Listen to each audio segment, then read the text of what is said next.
Story number 1. The Yellow Marble. Today marks the 10-year anniversary of my brother's disappearance. It's finally overtaken Jonah's age. I don't know how to feel about that. The cold had an unforgettable bite that day. That's why Dad didn't want to take him to the park. He just got drunk instead. Jonah wanted to play in the snow, and I could never stand to see him sad, so that's why I took him there. That's why I blame myself. If we didn't go out that day, Jonah would still be here.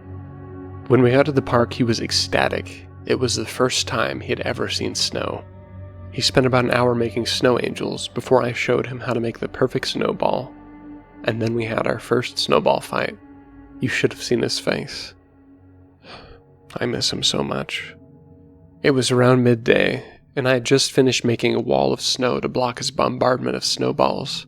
As I hid, I heard him call from the distance. I looked over the snow to see him standing at the foot of a large oak tree. "There's a yellow marble inside the tree," he shouted. I watched for a while, and he began clawing at the bark. Thinking nothing of it, I went back to making more snowballs. Then, I heard the scream. I leapt over the wall, and Jonah was nowhere to be seen. I ran to the oak tree. I cried on his name over and over again, but he didn't answer. When I finally circled the oak, my stomach dropped. His torn jacket lay in a puddle of blood in the snow. The rest of the day was a blur. The police questioned me for what seemed like a lifetime, and my dad beat me even longer. Life after that day has been hard, but I've never forgotten my sweet little brother Jonah, and if he is out there, I hope he hasn't forgotten me. Though these memories hurt to revisit, today they came flooding back. A young girl was found in critical condition after escaping an attack. She was found in Jonah's park, in front of Jonah's tree. But this time, the police have a lead. The tree was hollow the whole time, with tunnels underneath. But what that little girl told the police will forever send chills down my spine. She said it was a monster with yellow eyes. Story number 2. Keeping in touch. On Monday, I got a notification. Amanda had sent a request to privately message me. Her profile picture was the same as it had always been. Lively eyes, broad smile.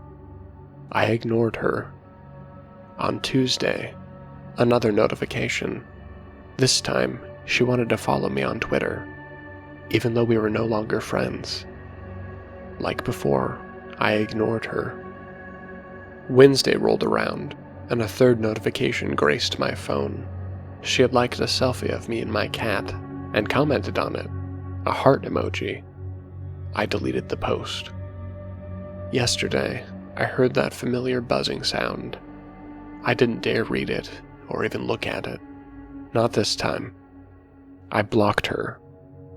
Today, while I was taking a shower, my phone started to ring, and ring, and ring, and ring.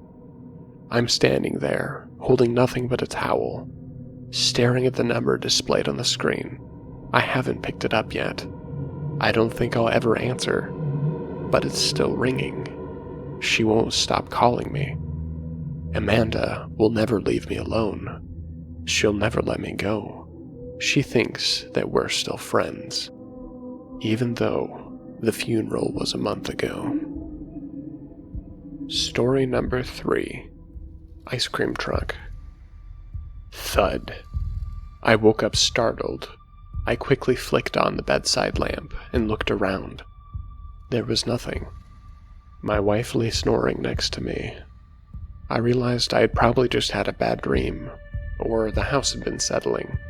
Just as I was about to dismiss the noise and fall asleep, I heard the faint melodic sound of an ice cream truck. It got further and further away until it was gone. Suddenly, I shot up and looked at the time. 3 o'clock in the morning. An ice cream truck at 3 in the morning? What was wrong with that driver? The ice cream truck reminded me of my daughter. She'd love to go see the ice cream truck, I would almost always buy ice cream. I decided to go check on my 4-year-old daughter, since I was already awake. As soon as I went to her room, I noticed that her bed was empty. Instantly, everything clicked together in my mind. The thud I had heard was the door to the ice cream truck. A horrifying faint scream abruptly cut through the silence. She was gone. Story number 4. Grandma makes cookies so the monster stays fed. Grandma has a monster in her basement, so she makes cookies. Cookies so the monster stays fed.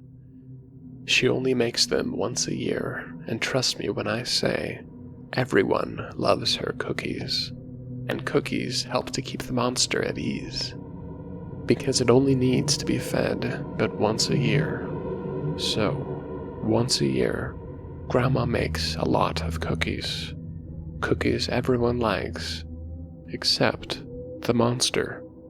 But that's not a problem. The children love the cookies, and the monster only needs one child per year. Story number 5, close to home. Mom, where are you? Are you okay? As the echoes of my voice fade into the dense darkness, I caught a glimpse of my mother's silhouette in the rainy window. No answer. She didn't even twitch, just sat stock still in her chair. What did she see out there? I approached slowly, keyed up by the reports I'd heard of the serial killer. Did she see him in the backyard?